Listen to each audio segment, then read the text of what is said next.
Hello and welcome to another day on Cornwall Pocket Farm. My name is Jenny and today I'm going to show you the making of my corduroy trousers. I make trousers in this style and in this pattern quite regularly. I've worked long and hard to get a trouser pattern that fits me really well because I found that there is not a single pair of mass-produced trousers that I have ever tried on that have been remotely comfortable. I have a narrow waist and much wider hips. I have a sway back. I mean, all sorts of issues really. Not issues, I mean, as we all have quirks. I'm unique. I'm a unique shape, especially on the lower half of me. So I have found that all trousers in the shop are an absolute disaster. And once I started making my own trousers, I realised the comfort of making a pair of trousers that actually fits you. So I have perfected my trouser pattern. I like something that's very much sort of 1940s inspired. So there's a lot of sort of room and movement in them. Generally there's a pleat. Of course I like pockets, so I can make them exactly how I want. And I also add in a little bit of a sort of a tie. It's not a tie, like a buckle back tightener thing, because I find that that gives a really nice look. It also adds interest to the back end of your trousers. Something for the eye to focus on rather than your rear end. That's the theory anyway. So yeah. So I make the trousers exactly the way that I want. But one of the things that I've been thinking for a while is that it would be nice to have a little bit of sort of ease, a little bit more give in a pair of trousers. I toyed with sort of partially elasticating the back of the waistband and those types of things. But anyway, I thought, me being me, I'll come up with something way more complicated than that and really get into some sort of sewing engineering. So that's what I did. And I'm really pleased with the result. I have been wearing them and they are so comfortable. So definitely something that I will be doing again. So obviously it wasn't straightforward. Is anything I make straightforward? No. So I did have a couple of goes at making this work. As you will see when you watch the video through, my first attempt was not successful, and for a very good reason, of course, as you will see. But the final result works really well, so do stay to the end and see how it all works out. Of course, if you enjoy my videos, please would you like, subscribe, comment. Have you ever tried making something like extra comfortable and adding in extra ease in a unique and interesting way? Because do please share that in the comments below. I know I'm very interested. I'm sure the other watchers would also be interested. So if you've come up with something unique and interesting, please do share. And a big thank you to Meg as well, who very, very kindly DM'd me on my Instagram, Cornwall Pocket Farm, and offered to send me some milliner's wire. That was so kind of you for my hat project. But of course, at the moment it's a hat fantasy because it's so far down the track on all the projects that I've got to do. The next project I think I'm going to be working on is actually using that velveteen that I bought. I bought a dark green to make some sort of slouchy trousers for the evening, and also I bought some pink to make a slouchy skirt for the evenings. Something a bit more comfortable. It's got a little bit of stretch in it. So those are probably the next projects that I'm going to get on with in my sewing room. One of the things I do really need actually at the moment is some aprons. So I might just do an apron weekend. Let me know in the comments if you'd be interested in that actually. Do you have aprons for various jobs? Because at the moment I'm thinking I need to make a peg apron because my peg bag is actually falling apart, which I will show you if I do this project. I need a peg apron. I also need a gardening apron, something that I can just pop on if I need to do a quick job in the garden and I don't want to get into my full overalls. I need a general around the house full apron. So if I'm cleaning or doing a bit of a mucky job, I want to be able to just pop an apron on. And at the moment, I only have my baking apron. Now my baking apron is lovely and I really enjoy using that in the kitchen, but it is white and it is sort of particularly a chef's apron that it's a beautiful apron and I got it from a charity shop years and years ago and I do like it, but it's not the sort of thing that I want to clean the toilet in. So there's a few aprons in my future. So if that interests you, please put a comment below and I will record that video as well. Anyway, without further ado, let's get on with this video and you can see the making of my World War II land girl inspired corduroy trousers. So I'm going to make some trousers, and they're going to be green corduroy. They are of course going to be using my standard trouser block, which I've worked many years to get just the same shape as my body, which is really worth doing, by the way. So the corduroy prints that I've made before with this pattern have actually been a sort of more of a high-waisted. Now this is complicated, isn't it, high-waisted, because for the young people out there watching this, high-waisted is what I would call waisted. Low-waisted to me is anything below the waist. High-waisted would be above my waist, and waisted would be at my waist. The corduroy trousers that I have made before have come up to the waist and a little bit past the waist. They have not had a waistband, and they have just been a little bit sort of higher. I do that partly because I have a long torso and short legs, so that actually balances out my body proportions a bit more and actually is more flattering. Makes it look like I've got longer legs, essentially. But this time I'm going to do it a little differently for these corduroy trousers. I am going to make a waisted trouser. Now I have made the same pattern in different fabrics as a waisted trouser, as you would have seen in my summer capsule wardrobe when I did the Grace trousers. Those were using my standard block, but I did a waist on them. And in the end I used it as more of a wearable toile to sort of tweak things and get it fitting really well, because obviously you change slightly over the years. After I made those trousers, I made a few little alterations and drafted up a new trouser block, which is more my shape now. So, but I have also made those trousers as a low-waisted trouser. That was in a wool suiting, and I also, my very original pair of trousers were also low-waisted.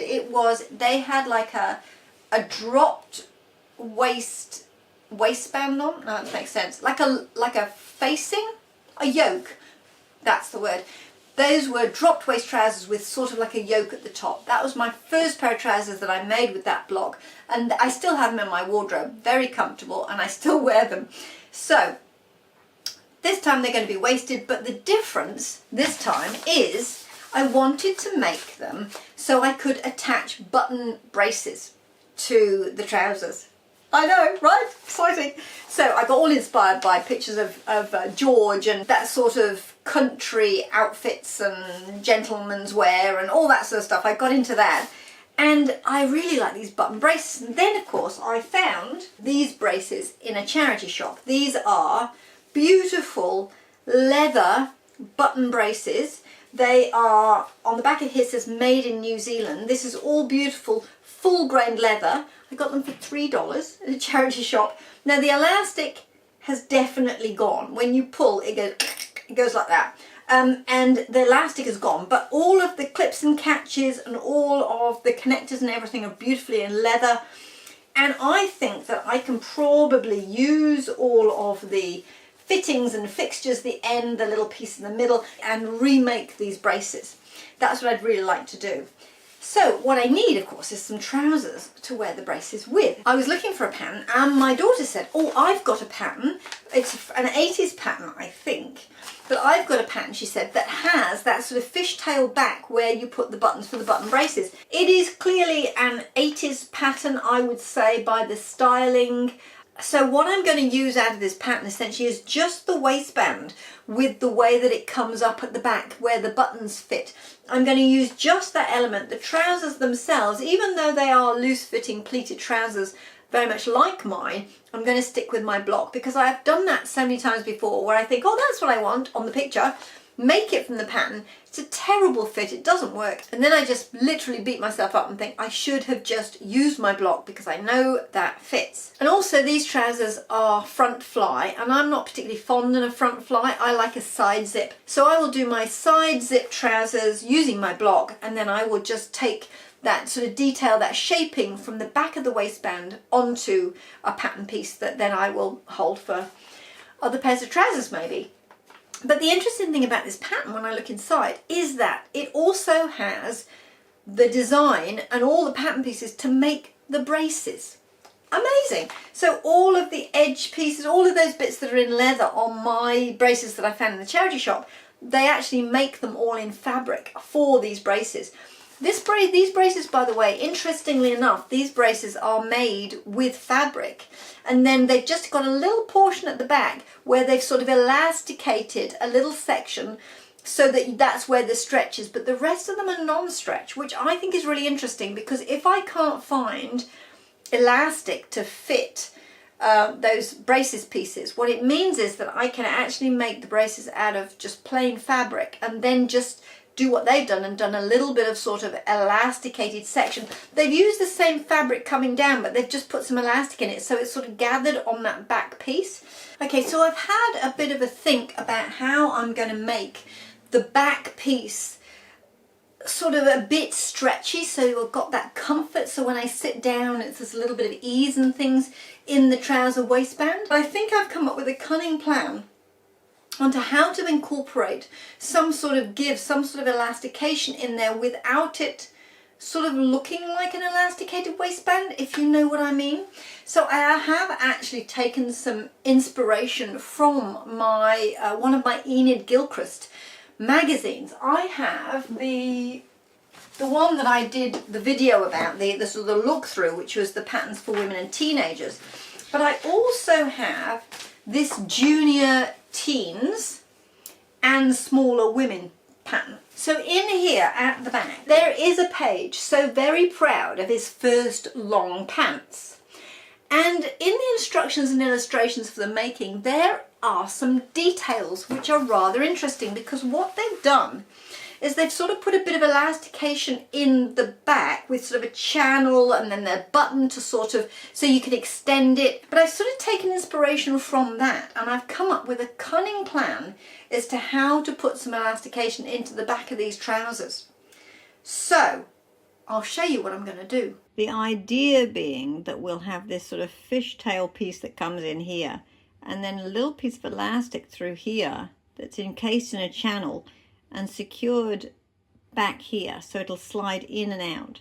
The fishtail actually comes all the way through the waistband and onto the fabric, and then I'm going to have my usual tie at the back with a buckle which will secure it and make sure that it doesn't sort of overextend. Okay, so I have traced out my normal trouser pattern. I have actually slightly changed the pocket. I've made it a little bit deeper this time, because for my last pair of trousers I just felt that they weren't quite big enough. So I've made the pockets just a little bit deeper on this next version. Slight adjustments. On every pattern I make slight adjustments. Good news, all the pattern pieces are in there. They're all a bit crumpled and stuffed in, but I've smoothed them all out. I like to put a pattern piece away better than it came out. I've smoothed them all out, tidied them all up. All the pattern pieces are there, and I have found the pieces that I need, which is the back piece with the fishtail part on it, and then this bit is the other side. I will have to make a slight adjustment because, of course, with this being a front closing, the fishtail will be at the back, and the two pieces are pretty much identical. I don't know why there are two pieces. Oh, probably just because one overlaps and one doesn't. But essentially, that's at the back, and then those bits come around to the front. Clearly, I'm going to change this because I need the fishtail to be here and the closing to be here at the side.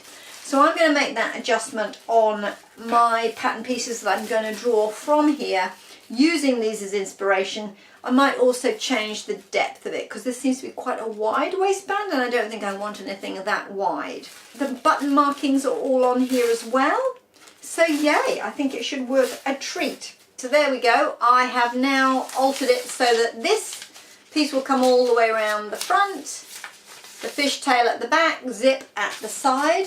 I have made it a little bit narrower. Obviously seam allowance on that, I'm doing 1 centimetre of seam allowance, which I generally do on a trouser because I just find it works better, certainly in the crotch seam, it works better with a 1 centimetre.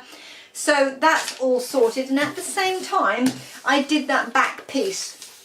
So I've got the tie. I don't know how long it's going to be yet, and I'm not quite sure about this width because I've got to find a buckle that will fit. So I had a little look in my buckle tin, and I have a whole range of buckles. I'm just going to see if I can find a buckle that's going to do the job. Yeah, I've got a few options. So I think I've got a couple of things that may work in here.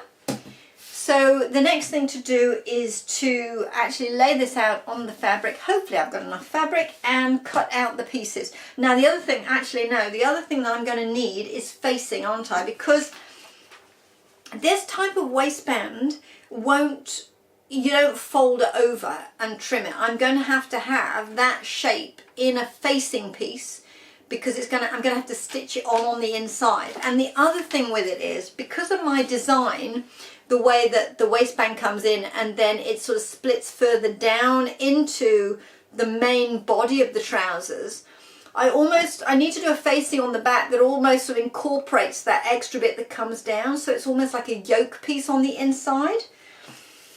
So I'm just going to work that out. I've done the facing pieces. Really, I've just done it the same as the waistband, but I've just sort of gone down a little bit to where the split is going to be, to sort of face the split. Yeah, I've sort of got a plan of how I'm going to finish it, so I don't know whether it's going to work, but I've got a plan. It's a good start.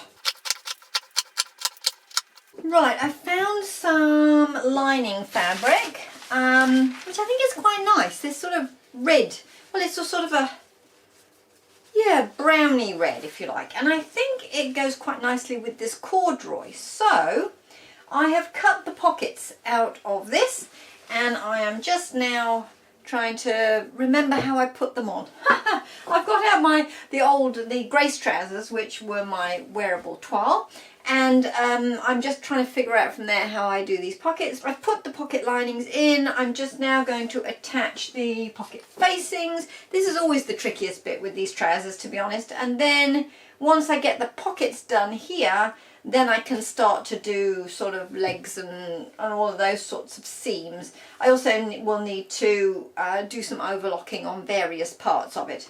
I still haven't cut out the waistband yet, because I want to see until I get the trousers together really how it's going to go before I cut it, because I don't have that much of this fabric left. So I'm not cutting out the waistband yet.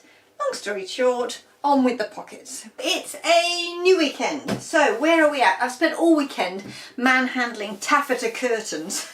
I'm making curtains in the kitchen, and they're sort of gunmetal taffeta. And it's a tiny, tiny sewing room, enormous curtains in taffeta. So it feels like I've been in a big fight with a ball gown all week. So under my table, I have all of my sort of in progress work. It's a shelf which I made out of, I just got a shelf from Bunnings, which was like a pre-made shelf, and it just sat nicely on the trestles, because this is the IKEA, I don't know what table it is. I will put it on the screen, because I have had that question before. People have asked me what it is. So in New Zealand, we at the moment don't have IKEA, but we have been able to get it through sort of parallel import companies. So there's been sort of a few little places in New Zealand popped up where they were sort of parallel importing IKEA from maybe Australia, I'm not sure. So I could get this from this sort of warehouse out the back of Beyond where I got it from originally. But big news, by the end of this year we're going to get a proper IKEA. Yes, exciting. New Zealand has made it to the world stage. We will actually have an IKEA. Where was I? Oh yes, I know. Okay, those are waistbands. These are facing pieces, which again I haven't cut out. I think I'm going to do these facing pieces in the lining. I've actually got a pair of these trousers on actually. These are the bottle green corduroy trousers that I made. They have a high buckle back. I don't know if you can see them actually. High buckle back, and what I have done on them is I have the facing in a little remnant of fabric. This is a sort of a red patterned one, and the pocket linings are the same. I have completed the front. I have the pockets in. They are lined. They are all overlocked on the inside. That's the pocket bag and the lining fabric. So, and I've put the little pleat. I have a little pleat that I put down the front. That's all stitched in. So essentially the fronts now are good to go. They are waiting to be put together now. Now I need to think about the back, because what I have on these is this little strap here, but of course this time I'm doing it a little bit differently. I would have shown you my drawing by now, I'm pretty sure. But there is definitely still that strap that needs to be sewn into the darts. Now I was thinking about it, And I've decided that the way I'm going to do it is with a button, a couple of button placements. I think that looked really nice. I saw it on a Pinterest picture and I thought, oh, I like that. Which means that I probably don't want to line it as I have done. Have I done it with this one? Yeah, so I probably don't want to line it the way I've done this one. You probably can't see, but I have basically put the lining fabric on the inside of the straps to sort of reduce the bulk, but also I quite like it if you see the flash of colour. But because these straps are now going to come in, go through the buckle and come out, you're going to see the underneath, and I don't think I want that to be that obvious. So I'm going to cut both sides of the strap out of the corduroy, and then I can put them into the darts. And then the other thing I need to do is to cut the waist. I won't cut the waistbands yet until I get the trousers together, I don't think.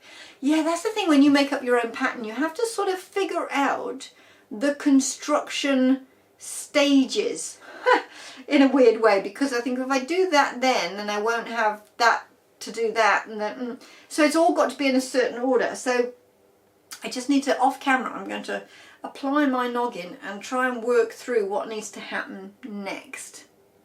I'll come back to you when I've sorted that out. Okay, so I've actually recut the pattern piece for this because I got the angle. I think I like the swoop on the back, but it was just a bit too extreme, I think, and in the corduroy it was not going to work very well. So I've recut that pattern piece, and now I've cut 4 pieces of the corduroy so I can stitch them together. I'll see how they sew up and then make them call. It doesn't take much corduroy, I can always cut some more. I've got offcuts here. So let's sew this into a little strap and see how it goes. I've just pinned it into the dart now. It took me quite a long time to get this the right shape and the right size and everything that I liked. Hopefully it's good now. But the way this will work, hopefully you can see this, that's the back seam there. This will go through the buckle and then bend back, and it'll have a buttonhole here, so I'll have a couple of buttons there so I can sort of tighten it up. And the same thing will be on the other side. So I have 2 of these, very difficult to show you. So hopefully you can see there are going to be 2 of those, and they're going to go through a buckle. The only buckle I have in my stash that would sort of do is this one. It is a sort of brass buckle, not really that ideal colour-wise. I prefer a silver buckle, but it's all I've got that's the right size. So, and because of the way I'm doing it now with it coming through and just buttoning, I can actually swap this out for something better when I find something better that's the right size. So pleased with that, and I'm really pleased with the shape of this now. The way, the curve, just the curve there, and I think it sort of mimics the curve that will be up to the piece where the button is. So I've just got to stitch up the dart with that piece sort of sandwiched in there, and then the next piece was going to be to put the trousers together, but I've realised I haven't got a zip. I don't know what's going on with my head at the moment. I keep trying to start these trousers and I'm like, oh, I haven't washed the fabric, and oh, I haven't got a buckle, and oh, now I haven't got the zip. So I probably will fiddle around a little bit with the waistband and try and get the waistband the right size and cut the waistband and also the lining fabric. And also I need to sort of try and work out this sort of elastic thing detail inside. So that's going to take a little bit of work and figuring out. So I might as well do that now while I haven't got the zip, and then actually the sewing together of the trousers will probably be the easy bit, I think.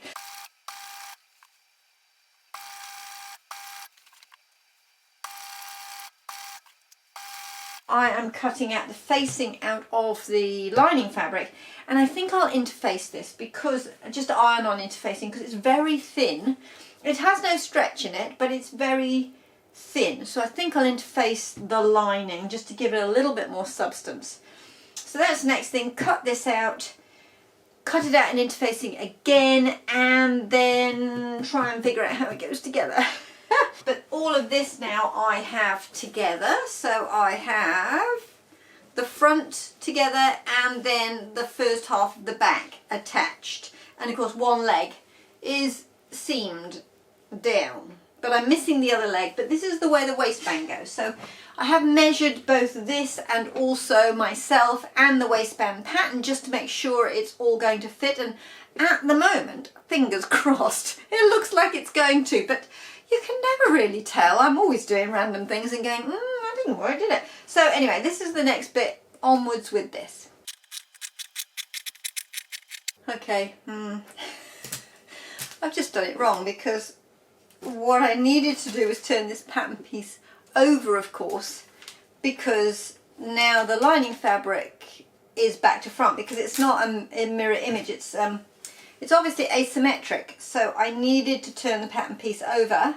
Luckily I've got plenty of lining fabric, so I'm going to have to cut this piece again. Yes, I'm making a few mistakes now, so maybe I need to stop and readdress this in the morning. I don't know. Anyway, I'll cut these two pieces out again the right way round, and then I might stop for today, I think. Okay, so another day. I'd cut out the lining fabric for the waistband incorrectly and then the right way, and then I also cut out the interfacing for those lining pieces. And I did the same thing again, because of course I needed to turn it back the right way to do the interfacing. So I ended up cutting the interfacing out twice too. But we have it all together now. We have, and I've actually ironed it on so it's stuck on. We have the lining the right way, we have the interfacing attached to the lining, and now we have the waistband pieces all correct. I have the zip. So yes, I went over to Spotlight the other day to get the zip. I don't like that trip. It's a horrid trip to get over there, and I find the shop and that big shopping centre really quite intimidating, but it's really quite an unpleasant experience. I go in the shop and I get overwhelmed by all the stuff, but it really is the only place that I can get a particular sort of zip in a particular sort of colour, because they have like all the zips in all the sizes, in all the colours, in metal and plastic and invisible and non-invisible, and so I had to go over there. So I did actually buy 4 zips. I bought this one, which is, it's not a bad colour match. It's not exact, but it's not bad. So I bought this one, and I bought 3 others for my next projects: the blue corduroy, which you've already seen, and the pink velveteen, and also that dark green velveteen. So I've got zip. I know all of those are going to be bottoms, so I bought zips for them, but have got the zip now, which is the long and short of the story. Now I haven't attached the other back because I wanted the putting the zip in to be flat if possible, so this will enable me to do that. Now originally I was going for an invisible zip, but they didn't have an invisible zip in the right colour, so I went for a more traditional zip. I'm going to use this lining fabric and put some interfacing on the lining fabric just to stiffen it up a little bit, and use that underneath as a sort of an underlap under the zip. I'm making some progress.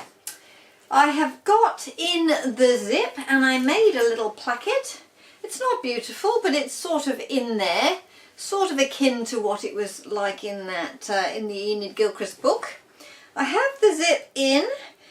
Oh, that took a lot of effort. The corduroy is such a pain to sew because the little hairs on it just mean that things shift and move all the time. I ended up hand basting the zip in and then stitching over the top of it to try and keep it in one place. And then I put the waistband on, and would you believe it, I had cut the waistband in the corduroy out the wrong way. So not only have I cut out the lining the wrong way round and also the interfacing the wrong way round, I had cut out the corduroy the wrong way round. How I managed all this, I have no idea, but anyway, after doing it yet again, luckily I have extra corduroy, so that was not too much of a problem, but I have cut it out yet again and I have now pinned it onto the trousers. So it is all pretty much in one place. We have the front with the pockets. I have done the inseam. I have got all of these bits together now, and I have a zip. So it is all in one piece. Yeah, I'm quite pleased with progress, but I think I probably need to try them on just to make sure. They're on. They fit There's the side closing. The front looks like it fits nicely, as my trousers usually do. It's the same design, so these flaps will close more tightly. They'll have buckles on round there.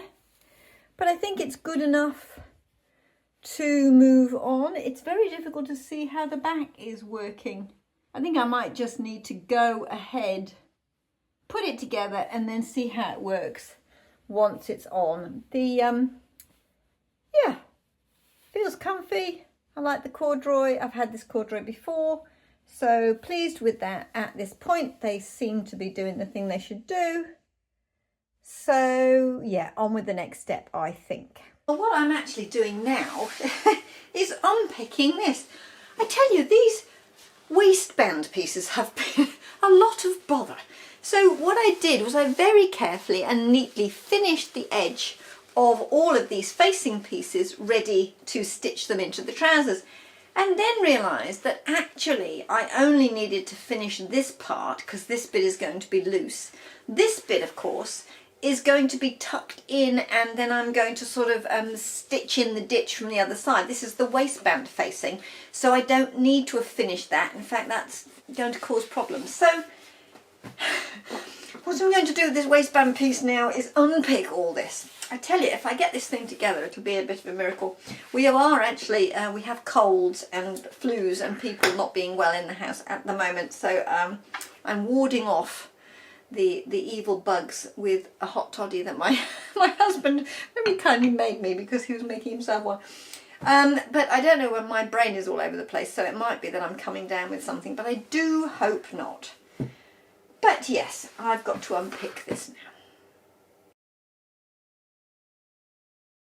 Well, we're back from Napier now, and I just thought I would get out these corduroy trousers. The ones that I didn't manage to finish. They were on the list, but never happened, and I sort of knew they weren't going to happen. It's been quite some time since I've had a look at these, but of course for you, you will be seeing the whole corduroy trouser make, so it'll only be a second since you saw me do the last bit on this, but I couldn't remember where I was, so I needed to just refresh my memory. Should I try these on just to remind myself of where I'm at? Or should I just look at the video? I could probably just look back at the video actually. And then see, because everything is done, like the pockets are lined, that's all top stitched. Yeah, I'm pretty pleased with where I'm at. I didn't realise I was that far along. So just a few bits and pieces to do, and then really getting this waistband on, and then just hemming. So actually there really wasn't much to do to finish it. So let's hope I can crack this off pretty quickly, and then this will be a video out to you guys. Okay, so I'm just having a look at this back now. I've sort of stitched it, and I just folded it over just to see how it was going to work. And this bit, the point stuck in, and I actually thought that looked a little nicer. And then I looked at these old braces which I've got, and I just feel that maybe, let me see whether I can mock it up for you here. I just feel that maybe it might be nicer to have it sort of not come to a point there, to actually have it sort of come to a point here and then come back down again. It would reduce the bulk in this bit here, and I think that that might look nicer than coming directly to a point, because then this is going to sit here and then there'll be this. So actually I'm going to turn it inside out again and just take that point off on the inside. I think that's going to be better. Anyway, it's all just trial and error, isn't it? But yeah, that's my plan. So the next part is to make the little piece that comes at the back of the trousers. So if you remember on the design, there's going to be a piece of red fabric coming across here that's elasticated so that this has a little bit of ease in it. So that's what I'm doing now. I have cut a little bit of the lining fabric, and I have put some interfacing on the back, and I'm just going to stitch around and make a little sort of strip, like a little ribbon piece if you like. This piece is going to sit in here, and I want to put some elastic either side so it has stretch. I probably will top stitch around the top as well, but first of all, this is my first attempt at trying to make this work. Of course, this is all a total experiment, so let's try it and see how it works out. It's another day now, and I've come back to these trousers, but you might have noticed new glasses. How about those? So hopefully these glasses should fix the one glasses on, swap them out for the close-up glasses, close-up, swap, long, all that business, because these are progressives, is that what they call them? Anyway, I can see through the bottom and then they get further away up the top. So hopefully I can see you, but I can also see this. It's making me a bit swimmy at the moment, so hopefully I'll get used to it. The optometrist says that I will get used to it and I won't feel the swim. And also because these are sort of clear, it catches the light around here. So at the moment I'm like, ooh, a bit spacey. But anyway, I need to finish these trousers. Literally all I have to do is this back bit and the hems. I'm still trying to figure out this back connection thing. Right, what I did was I have tried stitching this sort of strap in here with some elastic at either end. Now the problem I've found is that when I pull it apart, it works a treat, but when it comes back it doesn't snap back. Sometimes this gets caught and won't go back properly. So I'm thinking that I need another method, because I almost need elastic pulling in two directions. I need elastic to sort of close it up and then elastic to pull it apart so that it stays tidy and doesn't sort of get stuck in the open position with this bit sort of rucked up, if that makes sense. So I've got a bit of a plan, so I think we'll call it version 2. This is version 1 and it's not working very well. I like the concept, the idea is working nicely, but it's just not, the execution is not ideal. So we're going to keep going with this. I'm just going to unpick this first because I've actually stitched it through, but that's it's quite easy because there's green thread on red, so I can see it really easily. But I also just wanted to let you know that I've got a new tripod. Very exciting. The one you're currently sat on at the moment is very broken. It was actually bought, it was sort of free really, because my husband got a sort of voucher for a sort of a high street electronics shop type thing. He got a voucher and he didn't have anything to spend it on. He said, did I want anything? And so that's where the tripod came from. But it's obviously cheap and it's not high quality at all. I think it was $39.99 or something. So yeah, pretty rubbish tripod. And it has broken, so the leg is sort of being taped up and sort of stuck on a thing because it can't get it in and out anymore.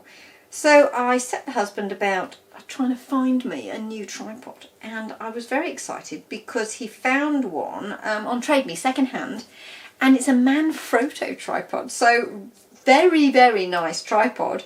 I mean, tripods, I was stunned. You can buy a tripod for $5,000.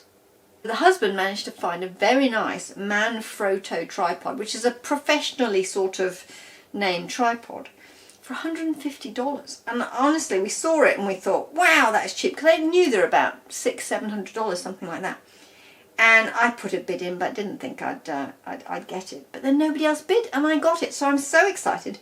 That is going to come in the post soon. So we will be totally upgraded. I mean, it won't really affect you because you're stood on a stick. But for me, it'll be very easy. And I'm hoping for all sorts of fabulous new features and twizzly bits. One of the things that it does, very excitingly, is it has this arm that comes out and you can use it as a sort of a boom arm, so you can photograph things directly down, which is amazing because I've got this bit of rope strung up to my sort of light, my angle light that I use for sewing.